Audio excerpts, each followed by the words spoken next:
Good evening. Ram Ram भाई। एक बार check करना ऑडियो वीडियो ओके है क्या? ओके है, चलिएगा भाई। देखो, अब भोजन किसके अंदर आ गया था? हमारा स्टमक के अंदर। किसके अंदर आ गया था? स्टमक के अंदर। स्टमक के बारे में पढ़ते हैं। सबसे पहला आएगा भाई, जो स्टमक होता है हमारा। स्टमक क्या होता है भाई? स्टमक की अगर बात करते हूँ, अमाशय जिसको बोलोगे, पेट जिसको बोलोगे, उधर आपको कह सकते हो इसको। अमाशय क्या है हमारा? अमाशय कहोगे सर हमारा होता है जे शेप, बैग लाइक स्ट्रक्चर।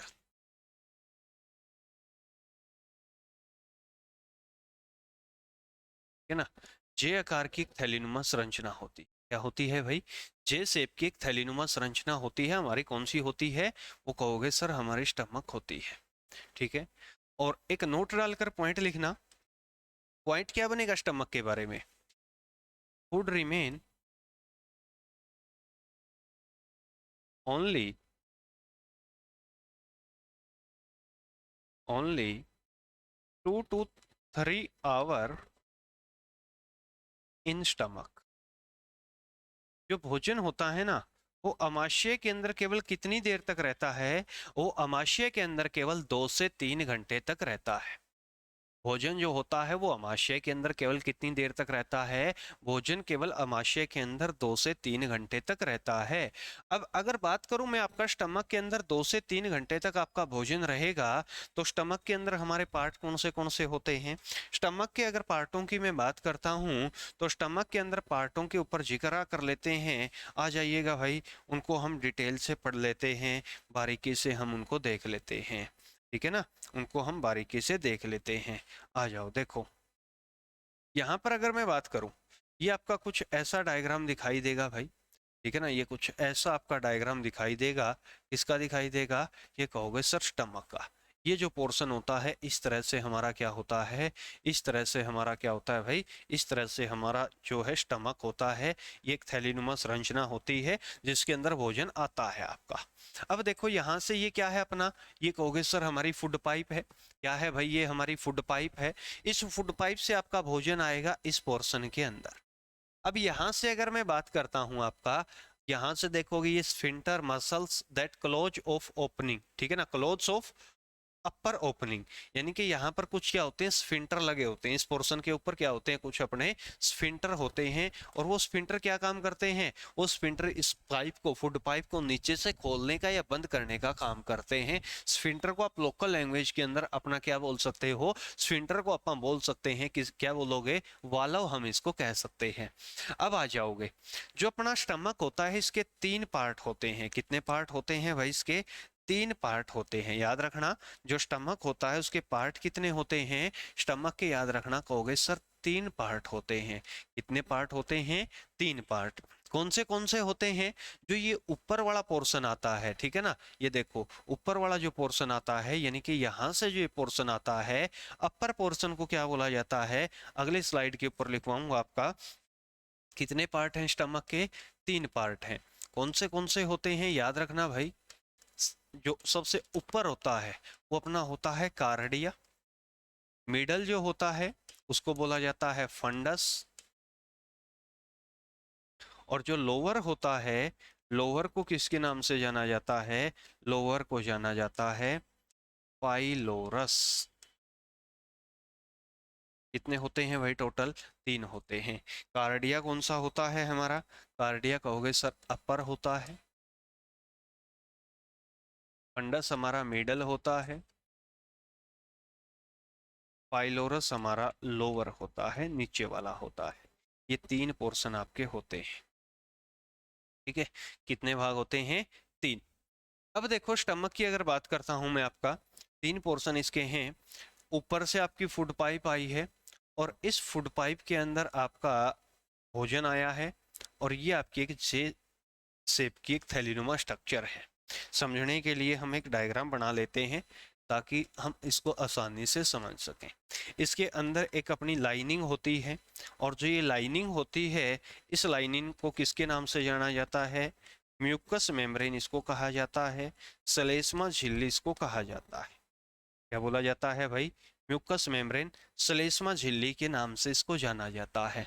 और जो ये म्यूकस मेम्ब्रेन होती है, श्लेष्मा झिल्ली जो होती है, श्लेष्मा झिल्ली के यहाँ पर इस पोर्शन के अंदर आपकी क्या पाई जाती है, ये फंडस का ही हिस्सा आ जाता है, यहाँ पर ये वाला फंडस का ही पोर्शन आ जाता है, ये यहाँ पर पाइलोरस का पोर्शन आता है, और ये वाला आपका कार्डिया रहता है। ये अपनी कौन सी होती है, ये इसके अंदर पाई जाती है गैस्ट्रिक ग्लैंड। कौन सी होती है, गैस्ट्रिक ग्लैंड होती है, जठर ग्रंथि होती है भाई। इसके अंदर होती हैं, स्टमक के अंदर, यानी कि अंदर वाली जो लाइनिंग होती है, अंदर वाली जो ये लाइनिंग है, देखो इसके अंदर भी दिया मिलेगा आपका इस डायग्राम के अंदर, यहाँ पर देखोगे ये लिख रखा, देखो स्टमक लाइनिंग, ये वाली जो ब्लैक कलर के अंदर देखो, यहाँ से मैं ड्रा कर रहा हूँ ना, ये जो है, ये जो दिखाई दे रही है, ये जो दिखाई दे रही है आपको लेयर, ये कौन सी है, स्टमक लाइनिंग है, ठीक है ना, ठीक है ना, क्या है ये, अपनी स्टमक लाइनिंग है, ठीक है। इसी को हम किसके नाम से, म्यूकस मेम्ब्रेन के नाम से भी जान सकते हैं। अब यहाँ पर आओगे, यहाँ पर अगर बात करते हैं, देखो ये जो नीचे वाला पोर्शन है ये पाइलोरस है, और यहाँ पर ये देखो, ये यहाँ पर एक चोंच ये निकल रही है, एक ये निकल रही है आपकी, ठीक है। ये क्या है, हमारी muscle that close of lower opening, ठीक है ना, जिसको क्या बोला जाता है, पाइलोरिक स्फिंटर कहा जाता है। क्या बोला जाता है, पाइलोरिक स्फिंटर। फिर यहाँ से अपना जो पोर्शन होता है ना, ये शुरू हो जाता है छोटी आंत का, ठीक है ना, इसका शुरू हो जाता है भाई, ये छोटी आंत का फिर पोर्शन आपका शुरू हो जाता है, ठीक है। किसका पोर्शन है, छोटी आंत का। और यहाँ से देखो ये पेनक्रियाज इसके बैक साइड में होती है, पेनक्रियाज से ट्यूब आ रही है आपकी, जो पेनक्रिएटिक जूस को लेकर आएगी, ये हम आगे पढ़ेंगे सारा डिटेल से, ठीक है। कितने पार्ट हैं, 3 पार्ट हैं आपके। अब देखो स्टमक के अंदर कौन सी ग्लैंड मौजूद है, स्टमक के अंदर कहोगे सर हमारी गैस्ट्रिक ग्लैंड मौजूद है। कौन सी है भाई, अपनी गैस्ट्रिक ग्लैंड। अब बहुत सारे यही पढ़ते हैं कि जो गैस्ट्रिक ग्लैंड होती है, जठर ग्रंथि जो होती है, गैस्ट्रिक ग्लैंड क्या काम करती है, गैस्ट्रिक ग्लैंड आपका सिक्रेट करके देती है, स्त्रावित करके देती है। किस चीज को सिक्रेट करती है भाई, ये सिक्रेट करती है गैस्ट्रिक जूस को। इसको सिक्रेट करती है, गैस्ट्रिक जूस को सिक्रेट करती है, ये हम पढ़ते हैं, ठीक है ना। गैस्ट्रिक जूस को क्या करती है, सिक्रेट करती है, ये चीजें हम पढ़ते हैं। लेकिन यहाँ से बहुत सारे बार आपके अलग अलग क्वेश्चन यहाँ से निकाले जाते हैं। क्वेश्चन क्या निकालेगा यहाँ से, जो ये गैस्ट्रिक ग्लैंड होती है, जठर ग्रंथि जो होती है, जठर ग्रंथि के अंदर 3 टाइप सेल होती है। कितनी टाइप सेल होती है, 3 टाइप सेल इसके अंदर पाई जाती है। 3 प्रकार की कोशिका इसके अंदर पाई जाती है। जठर ग्रंथि के अंदर कितनी प्रकार की कोशिका होती है, 3 प्रकार की कोशिका होती है। याद रखोगे, जठर ग्रंथि के अंदर कितने प्रकार की कोशिका होती है, 3 प्रकार की। कौन सी होती है 3 प्रकार की, उनके ऊपर चर्चा करेंगे। देखो सबसे पहला जो आएगा आपका, वो आती है ऑक्सीनेटिक सेल। कौन सी आती है भाई, अपना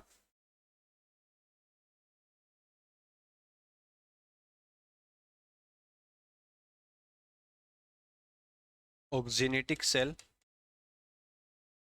नंबर 2 हमारी आती है पेप्टिक सेल।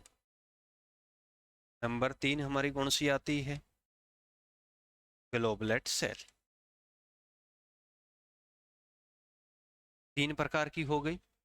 अब देखो ऑक्सीनेटिक सेल जो है, इसका काम क्या है, इसका एक अन्य नाम और होता है, यहाँ पर कंफ्यूजिंग करवा देता है एग्जामिनर। इसका अन्य नाम कौन सा है भाई, पेराइटल सेल। पेप्टिक सेल का दूसरा नाम क्या है भाई, चीप सेल। ग्लोबुलेट को ग्लोबुलेट ही बोलोगे, ठीक है, ये इनके अदर नेम है। अब देखो ऑक्सीनेटिक काम क्या करेगी, ऑक्सीनेटिक का काम सीधा सा है, किसको सिक्रेट करती है, it secret the HCl।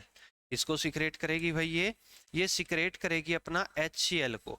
HCl को क्या बोलोगे, हाइड्रोक्लोरिक एसिड। किसको सिक्रेट करने का काम करती है, ये हाइड्रोक्लोरिक एसिड को सिक्रेट करने का काम करती है। किसको सिक्रेट करती है, हाइड्रोक्लोरिक एसिड को सिक्रेट करती है, HCl को। जो पेप्टिक सेल होती है, पेप्टिक सेल क्या काम करेगी, या चीप सेल बात करूं, ये सिक्रेट करके देगी 2 एंजाइम। कौन से, सबसे पहला अपना पेप्सिनोजीन, और दूसरा एंजाइम कौन सा होगा हमारा, प्रोरेनिन। दो एंजाइम होंगे, पेप्सिनोजिन और प्रोरेनिन। और जो ग्लोबुलेट है ये सिक्रेट करेगी किसको, म्यूकस को। किसको सिक्रेट करेगी, म्यूकस को। क्योंकि HCl क्या है हमारा, एक स्ट्रॉन्ग एसिड होता है। कंसंट्रेटेड HCl का pH वैल्यू 0 होता है।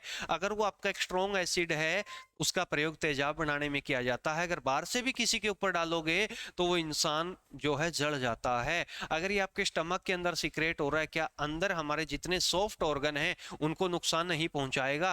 कहोगे सर जी पहुंचाएगा, बिल्कुल पहुंचाएगा। तो ये उस जो HCl आपका है, ये म्यूकस क्या करता है, उसको न्यूट्रल करने का काम करता है, उसके pH को क्या करता है, बढ़ाने का काम करता है। ठीक है, अब आ जाओ इनके काम क्या क्या है। HCl का काम क्या है, देखना ध्यान से, देखना अब एक एक चीज को। HCl क्या काम करता है, HCl अपना एक सिंपल सा काम करता है भाई। HCl का एक सिंपल सा काम होता है हमारा। HCl का सिंपल सा काम क्या होता है, it became the food soft.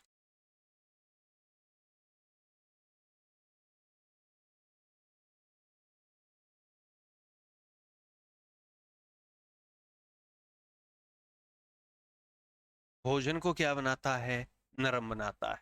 जो भोजन आप खाते हैं उसको क्या बनाएगा, स्पंजी टाइप बना देगा, उसको नरम बनाने का काम करता है। कौन बनाता है, HCl। एक स्ट्रॉन्ग एसिड है तो इसका मतलब क्या होगा भाई, इट किल्स द बैक्टीरिया, या सीधा लिखोगे माइक्रोब्स, सूक्ष्म जीवों को मारने का काम करता है। ठीक है ना, बैक्टीरिया को या माइक्रोब्स को, सूक्ष्म जीवों को मारने का काम भी कौन करता है भाई, HCl करता है। कौन करता है, HCl करता है। उसके बाद आओ, और क्या काम करेगा HCl, बड़ा काम की चीज है ये। उसके बाद आओगे, इट इंक्रीज द एसिडिटी। अगर एसिड है, it increase the, it increase the acidity. Acidity को क्या करता है, ये इंक्रीज करने का काम करता है, अम्लता को बढ़ाता है। स्टमक के अंदर जो एसिडिटी होगी वो HCl के कारण होगी। अगर HCl ज्यादा होगा तो एसिडिटी को इंक्रीज करेगा। अब क्वेश्चन यहां से भी निकालेंगे, जब एसिडिटी पेट के अंदर बढ़ जाती है, एसिडिटी हमारे स्टमक के अंदर इंक्रीज कर जाती है, तो कौन से एंटासिड का यूज किया जाता है। एंटासिड कौन सा यूज किया जाता है उस समय, कौन से प्रतिअमल का। कहोगे सर हम इनो यूज करते हैं, मात्र 6 सेकंड के अंदर आराम। या डाइजीन का यूज किया जाता है, तो उसके अंदर एक बेस पाया जाता है, उस बेस का नाम क्या होता है, MgOH की होल्ट वाइस, मैग्नीशियम हाइड्रोक्साइड या मिल्क ऑफ मैग्नीशिया, इसका यूज किया जाता है। और इसकी pH वैल्यू कितनी होती है भाई, इसकी pH वैल्यू आपकी 10.5 होती है। उसके बाद अगला क्या काम करेगा हमारा, अगला जो HCl है, अगला काम क्या होगा भाई, अगला इसका सिंपल सा काम अपना होगा भाई। इसका अगला काम क्या होगा, it activate the enzyme, it activate the enzyme. क्या करता है ये, एंजाइमों को एक्टिवेट करता है। इसको एक्टिवेट करता है भाई, ये एंजाइम को एक्टिवेट करने का काम करता है। ठीक है ना, जो एंजाइम होते हैं हमारे, एंजाइम कौन से हैं, पेप्सिनोजिन और प्रोरेनिन, जो बायोकैटालिस्ट का काम करते हैं। ठीक है ना, किसका काम करते हैं, बायोकैटालिस्ट का काम करते हैं, प्रोटीन की आपकी स्ट्रक्चर होती है। ठीक है ना, एंजाइमों को एक्टिवेट करेगा, इन दोनों को। क्योंकि ये जो दोनों आपके एंजाइम है, पेप्सिनोजिन और प्रोरेनिन, दोनों एंजाइम क्या होते हैं भाई अपने, दोनों एंजाइम हमारे नॉन एक्टिव फॉर्म के अंदर होते हैं।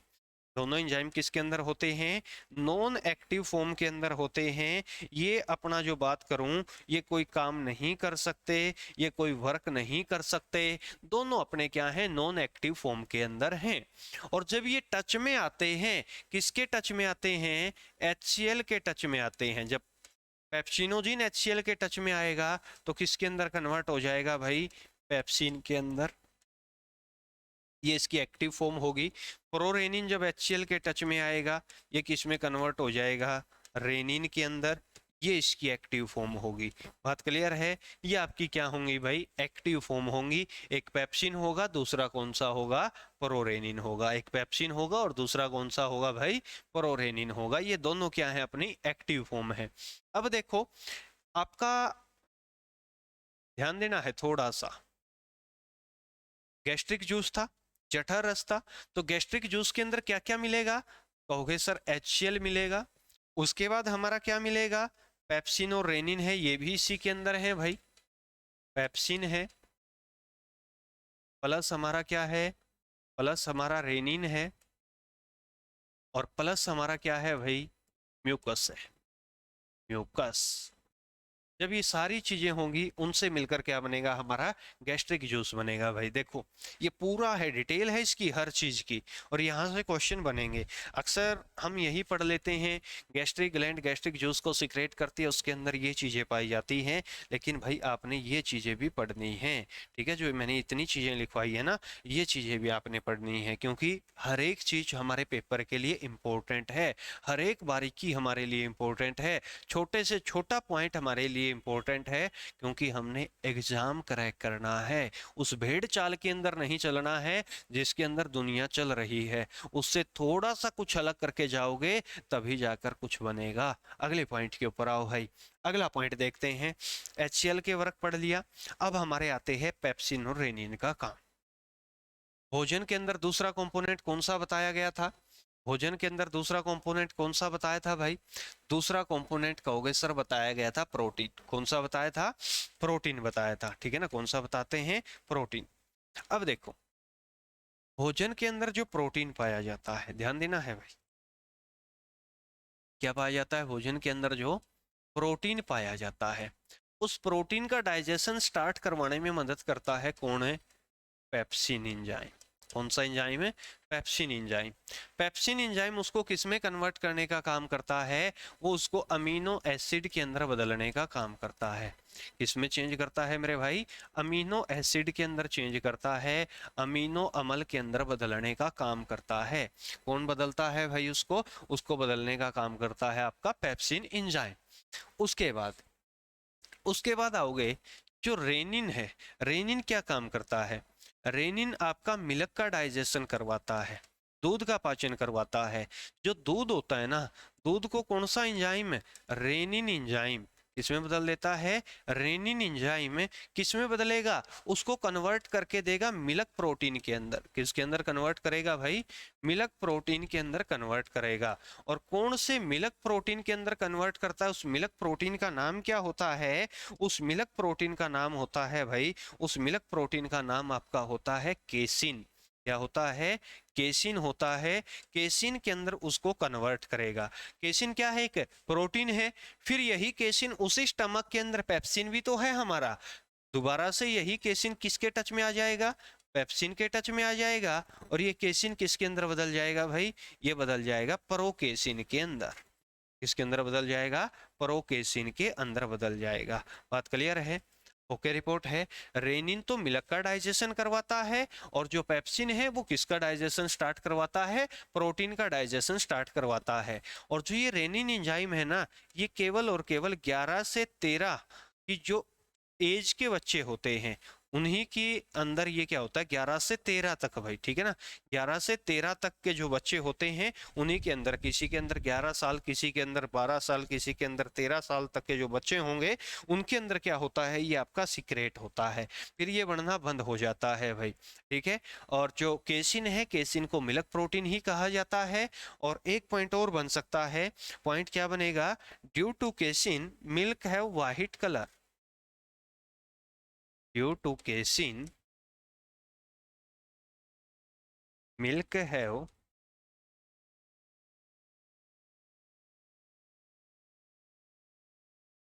White colour. केसिन के कारण ही दूध का रंग कैसा होता है भाई? सफेद होता है, ठीक है? केसिन के कारण ही क्या होता है? दूध का रंग सफेद होता है। अब देखोगे, पेट के अंदर आपका क्या था? पेट के अंदर अगर बात करता हूं मैं, आपका HCl है, पेप्सिन है, और जो रेनिन है, उनके काम हमने पढ़ लिए हैं। उसके बाद देखो, उसके बाद जो ये भोजन आपका कन्वर्ट हो गया, प्रोटीन अमीनो एसिड के अंदर कन्वर्ट हो गया, कार्बोहाइड्रेट पहले से आधा अधूरा माल्टोज में कन्वर्ट हो चुका था आपका जो माउथ के अंदर था, और उसके बाद आपका ये दूध वगैरह का है, इसका पाचन हो चुका है। अब जो भोजन आपका ठीक आपका छोटी आंत के अंदर जाने से पहले जो आपका वो भोजन होगा स्टमक के अंदर, उस भोजन को किसके नाम से जाना जाता है, वो पॉइंट और लिखो भाई। पॉइंट क्या लिखोगे? That food which present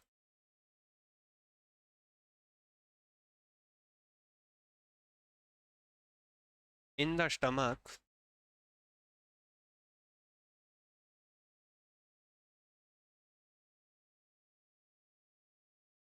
called chyme। जो भोजन स्टमक के अंदर पाया जाता है उसको किसके नाम से जाना जाता है? काइम के नाम से जाना जाता है। किसके नाम से जाना जाता है? काइम के नाम से उसको जाना जाता है। ठीक है, उसके बाद और भी क्वेश्चन यहां से निकालते हैं। क्वेश्चन और क्या निकलेगा? जो HCl से प्रोटेक्शन देने का काम कौन करता है? HCl से प्रोटेक्शन देने का काम कौन करता है? म्यूकस करती है। कौन करता है? म्यूकस। म्यूकस के बारे में पॉइंट लिखोगे, it protect the stomach, it protect the stomach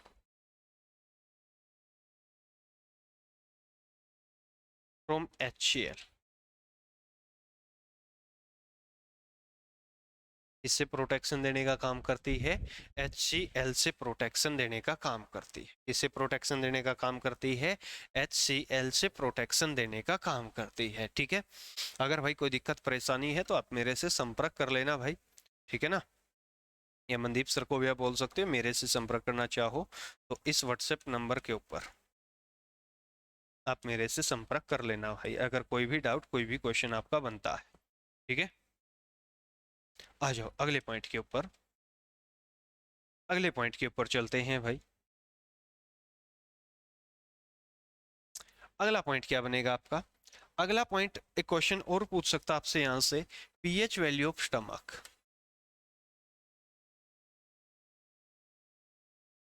stomach की पीएच वैल्यू कितनी होती है? Approximately 2 to 2.5। ये क्या होती है भाई? हमारे स्टमक की पीएच वैल्यू होती है। ठीक है, ये क्या है? हमारे स्टमक की पीएच वैल्यू है।